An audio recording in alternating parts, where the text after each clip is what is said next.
Paula Soria, né, mulher de origem romani, Sinti. Meu nome também é Vória, meu nome é cigano.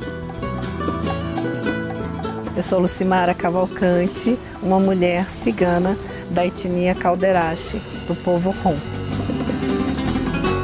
E meu nome é Vanderlei da Rocha, que sou cigano dos ciganos aqui do Brasil, ou seja, da etnia Calon. Missai Lucimara Cavalcante, Romi Calderacha, do povo Rom. O anal de Mencha, Unga, Vanderlei da Rocha, Mencha Unga Calon, Acai do Cheme Barão. Baxter Sasti Petali, de Velessá. Línguas, culturas e costumes próprios. Entre os ciganos existe um universo de diferenças. A história e a cultura do povo cigano não está nos livros. O aprendizado é oral, passado de geração para geração. A teoria mais aceita é que eles vieram da Índia há cerca de 1000 anos e se espalharam pelo mundo. No Brasil, acredita-se que os primeiros ciganos chegaram em 1574 e, atualmente, há presença de pelo menos 3 etnias no país: Calon, Rum e Sinti. Quando eu falo sobre quem somos, é dizer, bom, é um povo, né?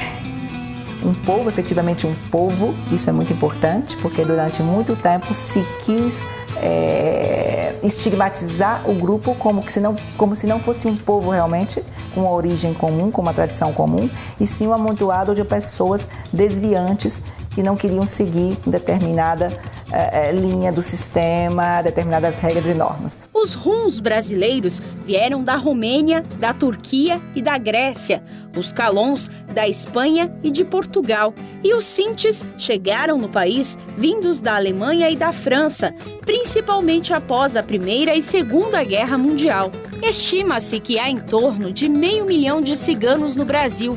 Dados do Instituto Brasileiro de Geografia e Estatística, IBGE, apontam que em 2011, 291 cidades abrigavam acampamentos ciganos, localizados em 21 estados.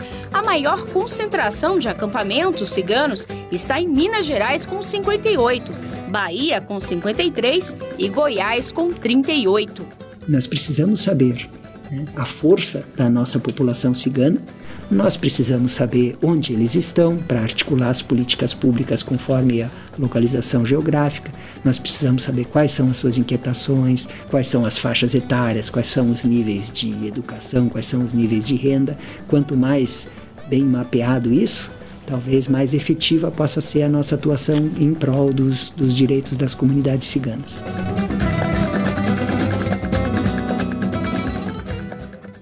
As tradições culturais mudam de acordo com cada núcleo familiar, mas o preconceito é sofrido por todos os ciganos. Um dos preconceitos é: cigano não gosta de escola. Outro preconceito: o cigano rouba a criança. Outro preconceito: são boêmios. Um outro preconceito é: não fiquem perto deles. Sempre assim. E este preconceito, ele vem desde quando foi deportado de Portugal. Quando viemos deportados de Portugal. Em algum momento, estávamos aí com o circo e houve a denúncia de que haviam crianças roubadas, entre outras denúncias. Então, nessa de criança roubada, eu fui como uma criança roubada, tirada do seio da minha família e levada para a instituição, né? E isso aconteceu comigo, aconteceu com outras crianças. E há uma história de perseguição. Por que disso é difícil a gente falar, né? Mas a diferença, né? O modo de ser diferente de outros grupos, isso atinge vários outros grupos, né? É um racismo.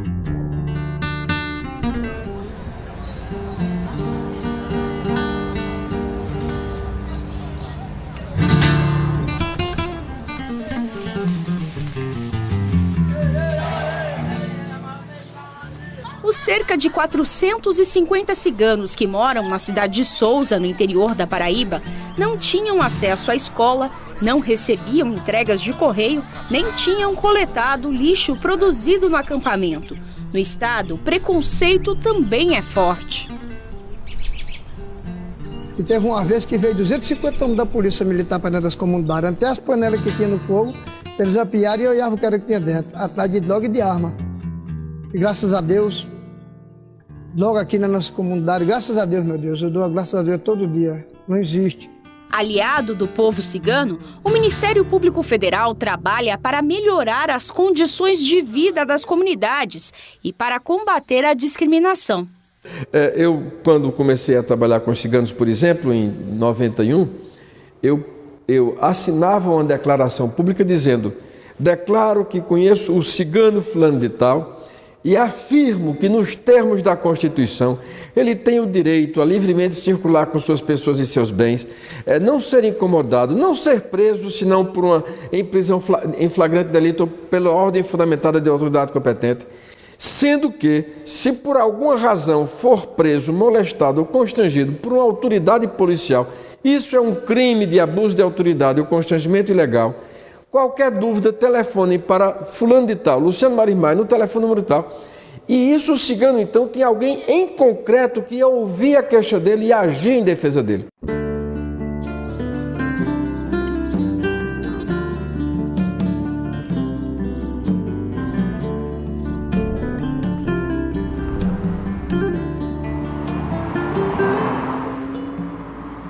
No Rio Grande do Sul, o preconceito contra os ciganos também foi combatido pelo Ministério Público Federal, que atuou para garantir local adequado de acampamento para as 20 famílias que estavam de passagem por Caxias do Sul. Nós ingressamos com ação civil pública perante a Justiça Federal aqui de Caxias do Sul para que a gente conseguisse um provimento liminar autorizando que, em tempo, eles pudessem acampar antes do Natal.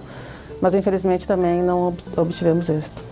Agora, a atuação será preventiva para garantir os direitos dos ciganos no estado. Agora, o que nós estamos pretendendo fazer aqui é atuar junto ao município em razão de toda a política nacional que existe de direitos humanos e de reconhecimento de ciganos como população tradicional, para que na revisão do plano, o diretor da cidade e de outros aqui da região também, porque afinal não é só aqui que eles acampam, haja previsão de espaços para esses acampamentos,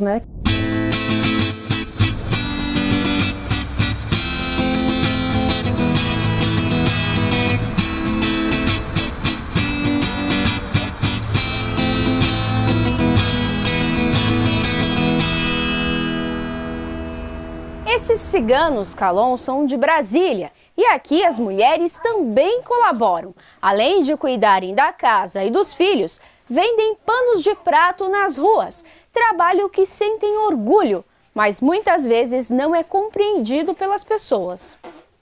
Bom dia, vamos dar uma olhada nos panos de prato, bebê? Baratinho, ó, bem trabalhadinho, 100% algodão, leva aí no bebê, os paninhos de prato. Já até chorei já na rua, não vou mentir, de verdade.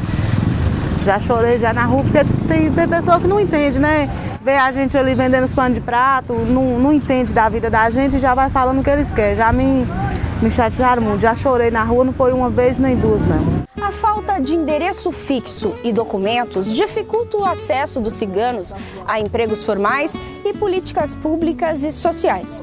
Conhecidos como bons comerciantes, a maioria dos ciganos vive da venda ambulante de produtos e troca, o que eles chamam de gambira. Eu vim aqui hoje para te oferecer uma chácara que eu tenho lá em Sobradinho dos Melos. Ela mede 80 de comprimentos por 20 de frente. E a água? Não, a água lá... Tem bastante água? Não, a água tem bastante, só que é de cisterna, ainda não é encanada, porque é setor de chácara, não tem água, pavimentação de água, essas coisas. A comunidade chegou em Brasília por volta de 1974 e até 2014 levou uma vida nômade. Em Sobradinho, o grupo conseguiu terras cedidas em 2015 pelo governo federal para fixar residência no terreno de 3,5 hectares, conquista que também teve apoio do MPF.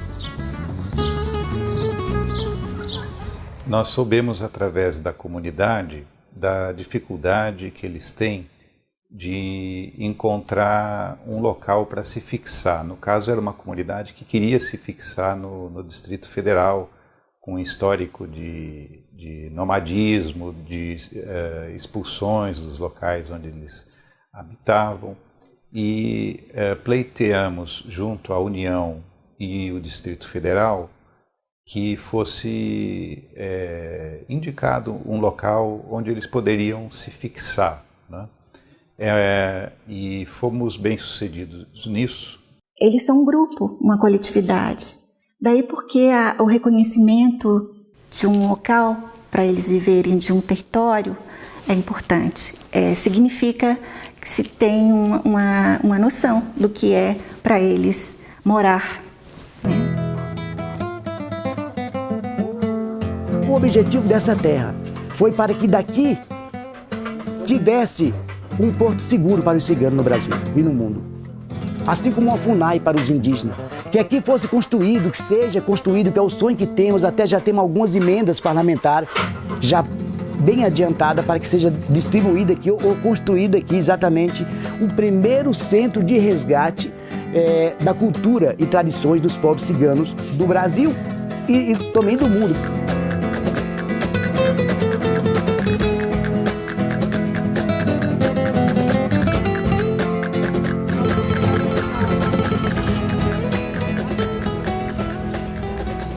Os sonhos também se multiplicam aqui no bairro São Gabriel, em Belo Horizonte. Esses ciganos foram os primeiros do país a terem a posse da terra onde vivem. E a comunidade ainda foi reconhecida como patrimônio cultural da capital mineira. Foi feito um trabalho de interlocução com a Secretaria do Patrimônio da União, à época, e no âmbito de uma ação civil pública que tratava de questões de moradia aqui no município de Belo Horizonte, um dos pedidos era justamente o reconhecimento dessa área de 35 mil metros quadrados que tinha sido indicada no estudo da UFMG, no laudo da antropóloga Emília Botelho do MPF, e que depois acabou resultando em um reconhecimento sobre a necessidade de reconhecer essa área como da comunidade Calon aqui do São Gabriel. O trabalho do Ministério Público Federal vou te falar para você que foi 100%, porque se não fosse eles, a gente não tinha ideia de como começar. Como que um povo, na maioria, 99% analfabeto, que não conhece seus direitos, que não sabia nem o que era escola, e iria conquistar um terreno da União. As famílias conseguiram construir casas, ter acesso a saneamento básico e levar uma vida mais tranquila, sem viver com a incerteza de ter que encontrar um novo local para acampar. O nomandismo que é falado tanto era por causa da expulsão que nós tínhamos antigamente, né? Você chegava numa cidade, no município, você ficava ali o máximo ali 3, 4 dias, você não podia criar raiz. Porque o poder público não via aquilo como um morador da cidade. Do ponto de vista jurídico, é necessário caminhar para uma concessão de direito real de uso coletivo. Agora, a certidão e o acordo realizado nessa ação civil pública já asseguram a permanência dos Calon aqui nesse acampamento do São Gabriel. Além de acesso à educação, saúde e outros direitos básicos, é preciso que a cultura e a tradição do povo cigano sejam respeitadas. Por exemplo, aqui tem um posto de saúde, mas se for um homem lá, uma enfermeira, elas não vão se consultar com ele, elas não vão fazer problema de ginecologia, elas não vão, entendeu? Só se for com uma mulher, elas não vão. Os ciganos, como qualquer brasileiro, têm direitos aos direitos reconhecidos na Constituição e nos Tratados de Direitos Humanos. Acesso à saúde, acesso à educação, acesso à habitação, mas a particularidade com relação a eles é que, em razão de terem um pertencimento étnico, de terem uma forma de organização diferenciada, na educação e no modo da prestação desses serviços, essa particularidade da identidade tem que ser também reconhecida. A educação é o principal agente de transformação na vida do povo cigano. Paula foi uma das primeiras mulheres ciganas a conquistar o doutorado. Eu tenho o orgulho de ter conseguido. E a tristeza de que isso também não gera tanto orgulho em função de que, como eu gostaria que fosse mais comum isso, que fossem mais mulheres nessa posição, mais mulheres doutoras, que pudessem inclusive estudar sobre o próprio grupo, como é que o que eu faço, né? Porque eu me dedico à questão de identidade, literatura, escrevo e centro muito meus trabalhos aí. Então, que outras mulheres estivessem nessas condições, mulheres e homens, né? Mas eu falo muito mais de mulher por isso. Então, que não fosse uma novidade. De acordo com o levantamento da Companhia de Planejamento do Distrito Federal, Codeplan, 43% dos ciganos de Brasília são analfabetos e 80% deles têm até 34 anos. E mais uma vez, é o preconceito que os afasta da escola. Quando eu ia para a escola, os meninos ficavam me chamando de ciganinha vem aí. Porque os nossos meninos, se você pegar aqui pessoas de 30 anos para cima, 99% são analfabetos. Porque a gente não tinha um lugar fixo para ficar como a gente tem hoje. Hoje os meninos estão estudando. Então hoje, graças a Deus, os filhos da gente não vão ter o mesmo futuro que a gente teve. Para ajudar adultos ciganos que não tiveram oportunidade de estudar, muitas comunidades como essa aqui de Brasília estão trazendo a escola para dentro do acampamento. A, B, C, D, E, F, G, H, I, J. A gente vai estar copiando bastante textos sobre nossa cultura. É uma forma da gente estar por dentro do que somos de fato. A gente sempre viveu às margens da sociedade. Então os nossos pais, nossos tios, eles não tiveram a oportunidade que agora, pela primeira vez, nossas crianças estão tendo. Então, é muito difícil conseguir estudar, porque sempre foi um mês no máximo nos locais, sempre teve que ser colocado para fora da cidade. E a partir de agora, com esse projeto, a gente está tendo a oportunidade de ter a alfabetização, que é muito importante. Os deveres do povo cigano não acompanham os direitos deles como cidadãos. Para mudar esse cenário, o senador do PT, Paulo Paim, propôs a implantação do Estatuto do Cigano, que foi aprovado na Comissão de Educação, Cultura e Esporte e está sendo examinado pelas Comissões de Assuntos Sociais e de Direitos Humanos. O princípio é o mesmo: assegurar direitos na área da educação, no direito ao espaço onde eles possam fixar as suas barracas, direito ao esporte, ao lazer, né? Direito à segurança, principalmente na educação, porque como faz? Eles mudam de uma cidade para outra, que essa transferência seja assegurada com mais tranquilidade. Até os documentos para eles é uma enorme dificuldade. Tudo isso está assegurado no Estatuto dos Ciganos. Com a esperança em um futuro melhor, os ciganos seguem lutando pela garantia dos seus direitos e contra o preconceito, com a mesma alegria que está no DNA dessa nação. Eu acredito que vai ser visto com outra visão, que nós já somos humanos, graças a Deus, que nem todo mundo. E nós queremos simplesmente acessar as leis que já existem. Só isso. Queremos ter direito de ter direito.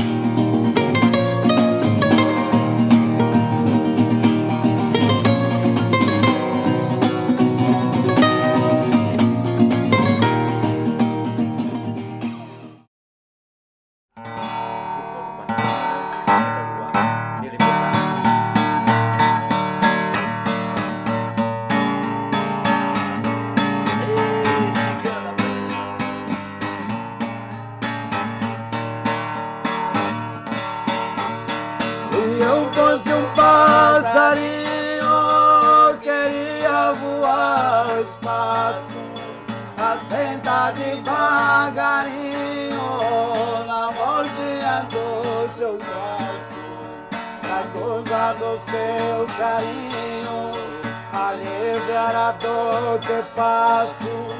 Queria te dar um beijinho e depois um forte abraço. Aí, moçada, o coração desse cigano que é uma sofre, companheiro.